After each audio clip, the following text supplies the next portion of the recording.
Dear students, आप सभी बच्चों का अप्रोच आईएएस में स्वागत है। हमने आपसे वादा किया था और बताया भी था कि जब हम लोग जैन धर्म कर लेंगे, इसके बाद प्रीवियस ईयर्स के जितने भी प्रश्न आए हैं और नए प्रश्न, उस पर हम लोग क्या करेंगे, चर्चा करेंगे। तो सबसे पहले हम लोग जो नए प्रश्न हैं उस पर चर्चा करेंगे। आर्ट एंड कल्चर में प्रश्न टफ नहीं है, जैसे आते हैं उसी ट्रेडिशन में मैं आगे प्रयास किया हूं। इसके बाद हम लोग पुराने सवाल जो आए हैं उस पर करेंगे। इसको कई भागों में मैंने किया हूं। अब देखिए, सवाल है आपके सामने कि प्राचीन भारत के संदर्भ में पर्युषण शब्द किसे निरूपित करता है। शब्द क्या है? पर्युषण। सवाल आते भी है इस टाइप से, जैसे एक बार सवाल आया था अर्घट, आते हैं सवाल इस प्रकार से। तो पर्युषण शब्द जो है, अब इसमें ऑप्शंस को देखने का प्रयास करें। बौद्ध भिक्षुओं द्वारा, ये भिक्षुओं का सबसे आकर्षक पेय पदार्थ। अब देखिए, जब पेय पदार्थ आएगा तो तुरंत हमारा दिमाग जाता है एक सोम। लेकिन सोम कब था? वैदिक काल में। सोम कब था? वैदिक काल में। यहां क्या है?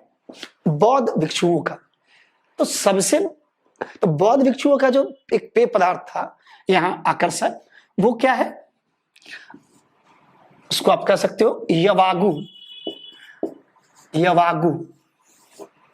अगर आपको अलग से सवाल आ जाएगा यवागु क्या है, तो बौद्ध भिक्षुओं का पेय पदार्थ है। बौद्ध संघ में भिक्षु लोग जो है समारोह वगैरह में इसका प्रयोग करते थे। अब देखिए, 18 दिनों तक चलने वाला जैनियों का एक पर्व। हाँ, एक है जैन धर्म का एक पाक्षिक समारोह। तो अब देखिए, जो 18 दिनों तक चलने वाला जैनियों का एक पर्व, तो पर्युषण जो है वो क्या है?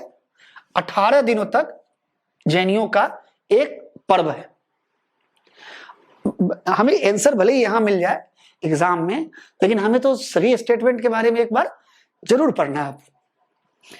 जैन धर्म का एक पाक्षिक समारोह। तो मैंने पाक्षिक समारोह के बारे में क्या बताया था? पाक्षिक का मतलब क्या है? 15 दिन। अब गौर करना, 15 दिन, तो वो कौन सा समारोह था 15 दिन का? ये मैंने बताया भी था, उपोस्त। उपोस्त में क्या होता था कि पूर्णिमा में या अमावस्या के दिन जितने भी जैन भिक्षु थे, साधु, एकत्रित होकर क्या करते थे? जो अपने एक तो क्या है, अपराध जो है वो स्वीकार करते थे, जिसको, और विधि निषेध, जो अपराध किया जाता था उसको दंड देने का प्रयास किया जाता था, जिसको क्या कहा गया था? यहीं पे पोती मोक्ष पढ़े होंगे आप। और इसी दिन धर्म उपदेश भी दिया जाता था, यानी एक समारोह जिसमें धर्म उपदेश देने का काम किया जाता था पूर्णिमा या अमावस्या के दिन। और उसी दिन जो भिक्षु थे अपने जो है अपराध स्वीकार करते थे, और उसी दिन जो है पोथी मोक्ष संस्कार के अंतर्गत, ये विधान के अंतर्गत जो विनय पिटक में उल्लेखित है, उस विधान के अंतर्गत उनको दंड देने का प्रावधान था। अब बौद्ध धर्म के अंतर्गत वर्षा काल के पश्चात एक समारोह, हमने क्या बताया था? पवारण। पवारण क्या था? बौद्ध धर्म के अंतर्गत वर्षा काल समाप्त होने के पश्चात ये पवारण क्या था? एक वार्षिक समारोह था। जैसे वो तो था उपोस्त, क्या था? उपोस्त एक पाक्षिक 15 दिन का, ये वार्षिक था। और इसमें भी हम जो है अपराध, अपने जो गलती होती थी वो स्वीकार करते थे। तो यहां क्या आंसर होगा? बी। यानी 18 दिनों तक चलने वाला जैनियों का एक पर्व। ये बहुत इंपॉर्टेंट है, इसको आप क्या कीजिएगा, नोट कर लीजिएगा। अब हम लोग देखते हैं नेक्स्ट क्वेश्चन। देखिए, दूसरा सवाल है, निम्न में से कौन से बौद्ध प्रचारक तिब्बत में बौद्ध धर्म के प्रचार के लिए गए? अभी आपको तिब्बत और चीन के बारे में पता होना चाहिए, इंडिया के बारे में तो प्राय हम लोगों को पता होता है। अब देखिए, इसमें पहले जानिए, कुछ का तो नाम सुने होंगे आप, जैसे अतीश दीपंकर का, पद्म संभव का भी। ये शांत रक्षित जो थे, इन्हें आमंत्रित किया गया था चीन में, तिब्बत में। शांत रक्षित को तिब्बत में क्या किया गया था, इन्हें आमंत्रित किया गया था और इन्होंने क्या बनाया था वहां पे, प्रथम बौद्ध मठ। इसके बाद देखिएगा पदम संभव, इन्होंने क्या किया गया था, इन्होंने वज्रयान संप्रदाय की स्थापना किया। संप्रदाय की स्थापना पहली बार तिब्बत में इन्होंने वज्रयान संप्रदाय की स्थापना किया। कमलशील को बुलाया गया था शास्त्रार्थ के लिए तिब्बत में, ठीक है ना, शास्त्रार्थ हेतु आमंत्रित किया गया था इनको और इनको दूसरा बुद्ध भी कहा जाता है वहां, दूसरा बुद्ध।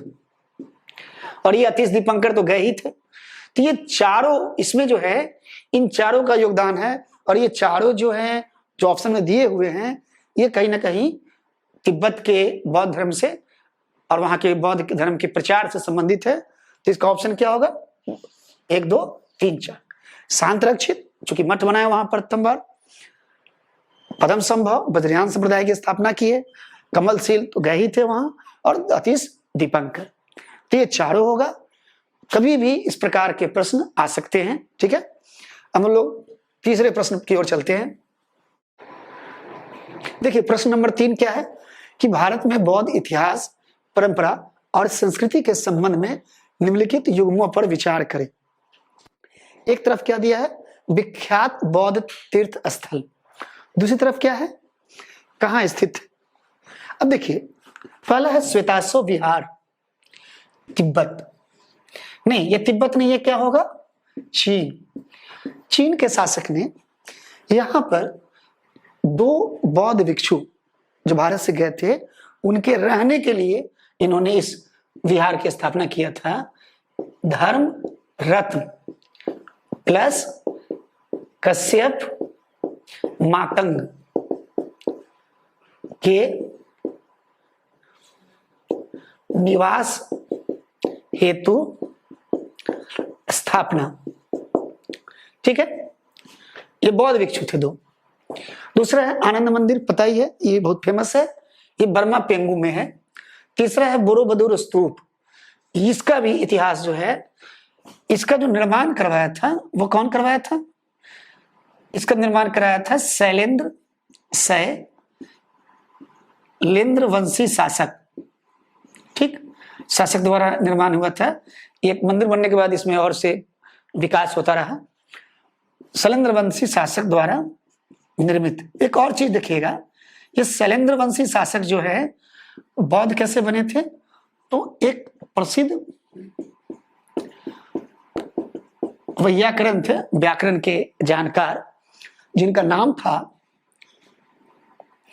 चंद्रगोमिन के प्रभाव से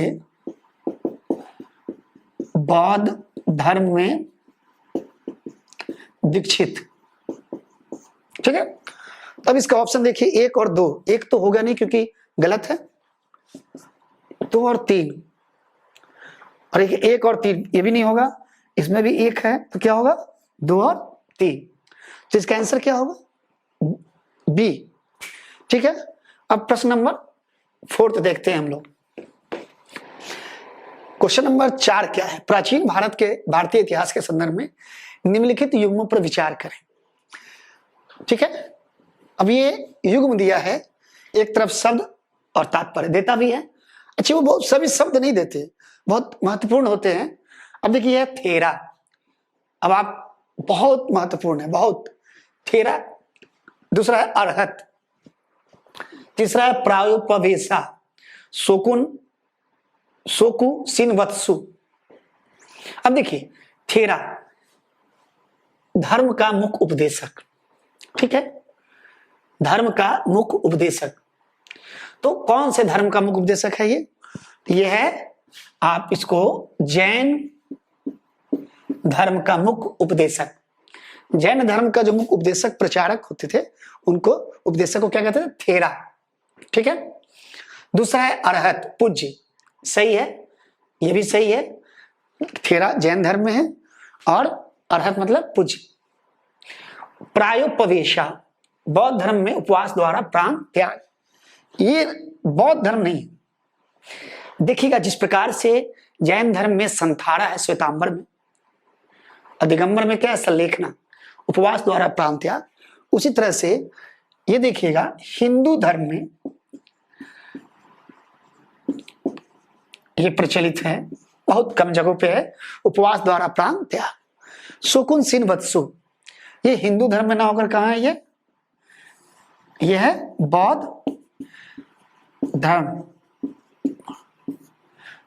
इसे ऊपर नीचे कर दिया गया, यूपीएससी में देखिए कई बार करता भी है इस प्रकार से।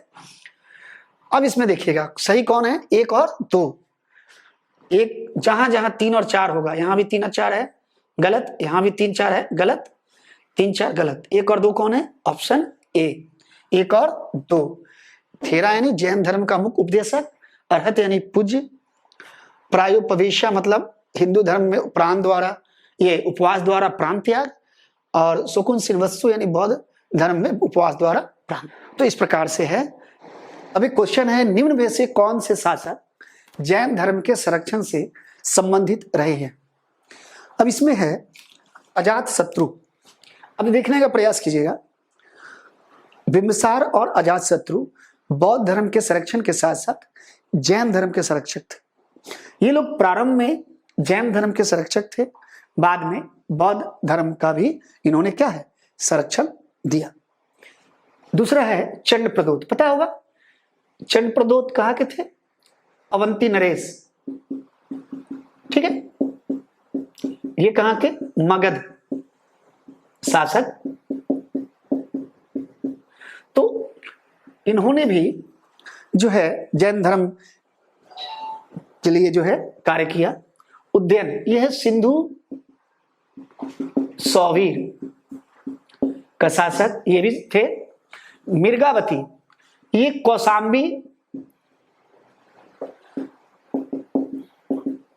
कौसाम्बी नरेश की पत्नी अनुयायी हुई थी। चेटक, ये कौन थे, लिच्छवी नरेश, ये महावीर के मामा भी थे, महावीर के मामा। तो इन लोगों ने जो है इनमें सब जो जितने भी ऑप्शंस हैं ये सब क्या है बौद्ध धर्म से संबंधित है। तो ऑप्शन में क्या होगा, 1 2 3 4 5 ये सब। तो मैं जो प्रश्न दिया है इसको याद कर लीजिएगा सारा, ठीक है। अब देखिए निम्नलिखित बौद्ध स्थलों पर विचार करें। ये क्या है, वैशाली, राजगिरी, उरुवेला, ऋषिपत्तनम। अब यहां देखिएगा ये वैशाली में जब गए थे तो वहां पे उन्हें भेंट हुआ अलार कलाम से, ठीक है। ये सांख्य दर्शन के दार्शनिक थे, ज्ञाता थे। तो वैशाली सबसे पहले वैशाली गए, और वैशाली जाने के बाद ये राजगृह गए, ठीक है, अगर क्रम देखा जाए तो। और इसके बाद उरुवेला कहां पे है, उरुवेला है बोध गया, ठीक है। फिर गए ऋषिपत्तनम, ये कहां है, सारनाथ। तो इनका अगर क्रम देखिएगा ये बहुत इंपॉर्टेंट है। तो क्रम क्या होगा, 1 2 3 4, पहले वैशाली, राजगिरी, उरुवेला और ऋषिपत्तनम। अब देखिए एक क्वेश्चन है, मैंने पढ़ाया भी था आपको, बोधिसत्व के बारे में निम्न कथनों पर विचार करें। पहला ऑप्शन है कि उन्हें अत्यंत दयालु हस्ती के रूप में। तो जब भी प्रश्न को हल करें यूपीएससी में, कई बार बहुत जो है स्टेटमेंट बहुत बड़ा होगा तो उसको अंडरलाइन कर लीजिए, अत्यंत हस्ती के रूप में समझा जाता था, जिन्होंने अपने प्रयत्न से पुण्य संचित किया, पुण्य। तो बोधिसत्व के बारे में क्या जानते हैं कि बोधिसत्व ने क्या किया, अपने प्रयास से इन्होंने क्या किया, निर्वाण प्राप्ति का प्रयत्न किया, पुण्य संचित किया। तो दयालु तो था ही, करुणा में बोधिसत्व जो है वो, बोधिसत्व क्या है, वो करुणामय थे। दूसरा है इन्होंने निब्बान प्राप्त, निर्वाण, ये पाली भाषा का शब्द है, तो सही बात है, उन्होंने निर्वाण प्राप्त करने के यत्न किए थे, तभी तो निर्वाण प्राप्त करने के बाद दूसरों के निर्माण में सहायता किया इन्होंने। ये मानव और पशु, ये भी सही है कि ये मानव रूप में भी और पशु दोनों रूप में पाए जाते हैं। तो केवल एक ऐसा नहीं है, केवल एक तो होगा नहीं, 2 और 3 भी है, 2 और 3, 1 और 2, तो इसमें क्या होगा 1, 2 और 3, क्योंकि पहला भी सही है, करुणामय थे, खुद स्वयं पुण्य संचित किए, निर्वाण प्राप्त करने के प्रयास किए, और तीसरा मानव पशु दोनों रूप में संभव है। एक चीज याद रखिएगा, यूपीएससी में क्वेश्चन आया बोधिसत्व से, और 2 बार आया, 3 बार। आप नए एनसीईआरटी को भी पढ़ने का प्रयास कीजिए। अभी हम लोग जब क्वेश्चन कर लेंगे तो उस पर चर्चा करेंगे, बताएंगे, ठीक है। नेक्स्ट क्वेश्चन देखिएगा। अब देखिए, अब एक सवाल है, क्वेश्चन नंबर 8, कि जैन धर्म के बारे में निम्नलिखित कथनों में कौन से ऐसा सही है। पहला ऑप्शन है कि मतलब सही पूछ रहा है, 2 स्टेटमेंट है कि जैन धर्म में सबसे महत्वपूर्ण विचार यह है कि विश्व सजीव है, यहां तक कि पत्थर, चट्टान एवं जल में भी जीवन है। मतलब इस स्टेटमेंट के द्वारा यह है कि विश्व सजीव है और विश्व के चेतन और अचेतन जितने भी तत्व हैं सब में क्या है, जीव है, चाहे वो पत्थर हो, चट्टान हो, जल। तो आप जब जैन दर्शन के बारे में आपने पढ़ा होगा तो देखा होगा कि जैन दर्शन क्या कहते हैं कि संपूर्ण विश्व सजीव है, चाहे वो जिसमें चेतना है वो भी और अचेतन है वो भी, चाहे वो पत्थर हो, पहाड़ हो, चट्टान हो, कहीं मतलब जितनी भी विश्व में है वस्तुएं वो सब क्या है, सजीव है। तो इस दृष्टि से ये ऑप्शन क्या है, सही होना चाहिए, क्योंकि यहां भी वही बात है कि विश्व सजीव है, चाहे वो पत्थर, चट्टान या जल है। वो बोलते भी हैं कि प्रत्येक जगह क्या है, कण-कण में आत्मा का निवास। दूसरा है कि कर्म चक्र से स्वयं को मुक्त करने के लिए वैराग्यवाद एवं तपस्या आवश्यक है। पता होगा वैराग्यवाद का मतलब क्या होता है। अब देखिएगा, कई बार हमारे सामाजिक जीवन में हम लोग एक शब्द का इस्तेमाल करते हैं, बैरागी, लगता है वो बैरागी हो गया, बोलते हैं। और तपस्या पता ही है आपको, तप शब्द से बना है। अब कर्म चक्र से स्वयं को, पता है मैंने बताया था, आश्रव, बंधन, सवर, निर्जरा। बंधन का मूल कारण क्या बताए थे जैन दर्शन, बंधन का मूल कारण क्या था, कर्म। और जब तक कर्म का प्रभाव समाप्त ना हो, पिछले जो अर्जित कर्म था वो उसका प्रभाव समाप्त नहीं होगा, तब तक हम जो है निर्वाण या कैवल्य नहीं प्राप्त कर सकते। कैवल्य प्राप्त करने के लिए आवश्यक है कि हम कर्म चक्र से मुक्त हो। तो वही बात है, कर्म चक्र से मुक्त करने के लिए क्या चाहिए, वैरागी या संन्यास। तब तो भाई आप देखना कि महावीर ने कहा था, और इसीलिए लोग क्या करते हैं, ठीक है, तीरत्न भी जरूरी है, तीरत्न तो है ही, तो वैराग्य और तपस्या क्या है, आवश्यक है। ये भी सही है भाई, तपस्या और वैरागी, संन्यास, इसको संन्यास शब्द से आप जोड़ सकते हो। बुद्ध ने क्या किया था, संन्यास ग्रहण किया था, और तपस्या दोनों क्या है, आवश्यक है। तो क्या हो जाएगा, सी ऑप्शन, 1 और 2। ठीक है, नेक्स्ट देखते हैं। अब देखिए, बौद्ध धर्म के महायान और हीनयान परोपकारों के बीच महत्वपूर्ण अंतर निम्नलिखित में से किसमें स्थित है। 4 ऑप्शन है, और इसमें कह रहा है कि ये 4 ऑप्शन में से सबसे महत्वपूर्ण कौन अंतर स्थापित करता है। ये 4 ऑप्शन में से कौन अंतर स्थापित कर रहा है। पहला ऑप्शन है कि महायान में पुण्य का अन्यारोपण हो सकता था, जबकि हीनयान में कोई व्यक्ति दूसरे व्यक्ति को मात्र उदाहरण और सलाह से ही मदद करता। हमने क्या बताया था और आपने पढ़ा भी होगा कि बोधिसत्व क्या है।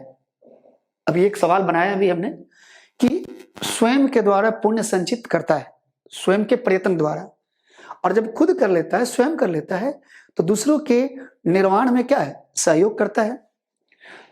लेकिन जब हम स्वयं के पुण्य है जब हम संचित करेंगे तो उसका दूसरों पे अन्य आरोपण कैसे हो सकता है।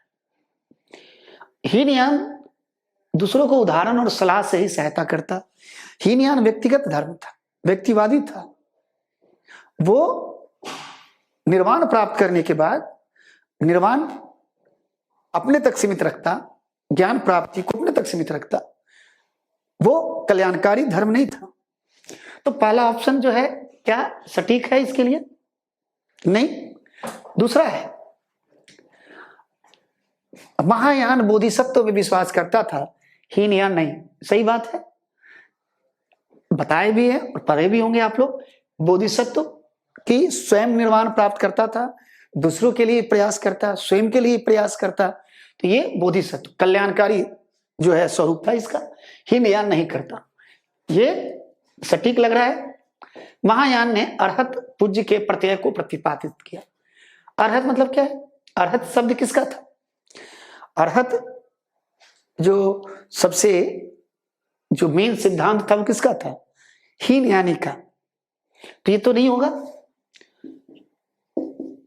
अब हीनयान एक परोपकारी धर्म के रूप में स्वयं को प्रतिष्ठित किया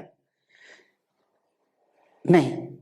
हीनयान ने स्वयं को एक कल्याणकारी या परोपकारी धर्म के रूप में हीनयान नहीं। यहां कौन होगा?